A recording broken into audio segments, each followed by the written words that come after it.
எல்லோருக்கும் வணக்கம். என் லைஃப்பில் இந்த மாதிரி ஒரு பெயின்ஃபுல்லான ஒரு சுச்சுவேஷனை நான் ஃபேஸ் பண்ணதே கிடையாது. மனசு முழுக்க வலி வலி மட்டும்தான். இந்த சுற்றுப்பயணத்தில் என்னென்ன மக்கள் பார்க்க வராங்க, அதுக்கு ஒரே ஒரு காரணம் தான் அவங்க என் மேலே வச்சிருக்கிற தங்கும் பாசம். அந்த அன்புக்கும் பாசத்துக்கும் நான் எப்பவும் கடமைப்பட்டிருக்கிறேன். அதனால தான் இந்த சுற்றுப்பயணத்தில் மற்ற எல்லா விஷயங்களையும் தாண்டி மக்களுடைய சேஃப்டி, அதில் எந்த காம்ப்ரமைஸும் பண்ணிடக்கூடாதுன்றதுக்காக தான் அது என் மனசில் ரொம்ப ஆழமாக இருக்கும் அந்த எண்ணம். அதனால தான் இந்த அரசியல் காரணங்கள் எல்லாத்தையும் தவிர்த்துட்டு ஒதுக்கி வச்சுட்டு மக்களோட சேஃப்டி மட்டும் மைண்டில் வச்சுக்கிட்டு அதுக்கான இடங்களை சூஸ் பண்ணுறது, அதுக்கான இடங்களை பார்த்து பெர்மிஷன் கேட்குறது, போலீஸ் டிபார்ட்மெண்ட்டில் அதை ரிக்வெஸ்ட் பண்ணி கேட்போம். ஆனால்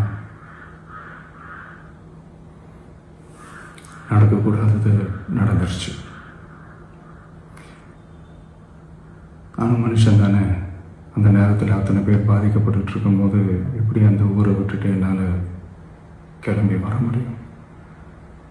நான் திரும்ப போகணும்னு இருந்துச்சுன்னா அது ஒரு காரணம் காட்டி அங்கே வேறு சில பதட்டமான சுச்சுவேஷன்ஸ், வேறு சில அசம்பாவிதங்கள் அந்த மாதிரி எதுவும் நடந்துடக்கூடாதுன்றதுக்காக தான் நான் அவாய்ட் பண்ணேன்.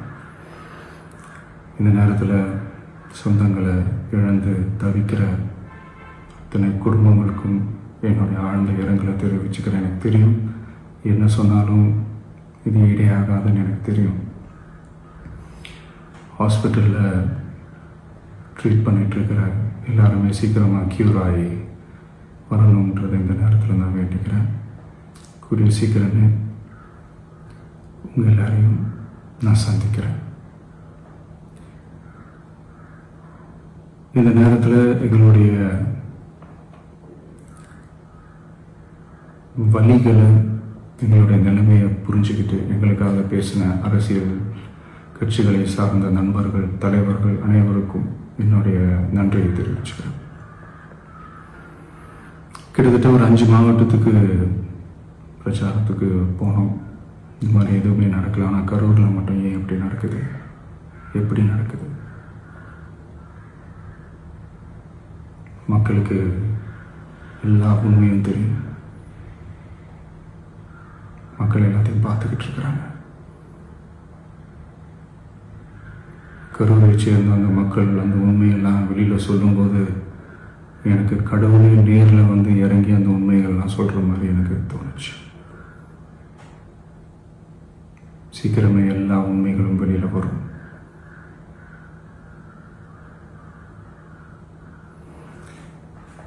எங்களுக்கு தரப்பட்ட இடத்துல நாங்கள் போய் அந்த ஸ்பாட்டில் நின்று நாங்கள் பேசிட்டு வந்தோம். அதை தாண்டி எந்த தவறும் எங்கள் சைடில் நாங்கள் எதுவுமே செய்யலை. பட் இருந்தாலும் எங்கள் கட்சியை சேர்ந்த நிர்வாகிகள், தோழர்கள் மேலே எஃப்ஐஆர், அது மட்டும் இல்லை சோஷியல் மீடியாவை சேர்ந்த நண்பர்கள், தோழர்கள் அவங்க மேலே எஃப்ஐஆர்லாம் போட்டு இப்போ பிடிச்சிக்கிட்டு இருக்கிறாங்க.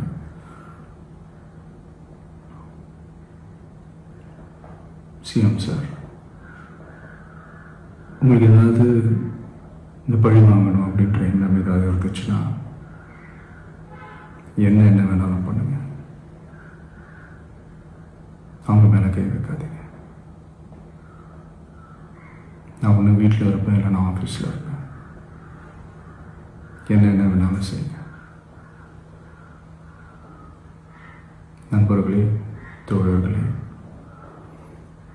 நம்மளுடைய அரசியல் பயணம் இன்னும் ஸ்ட்ராங்காக, இன்னும் தைரியத்தோட கண்டினியூ ஆகும்.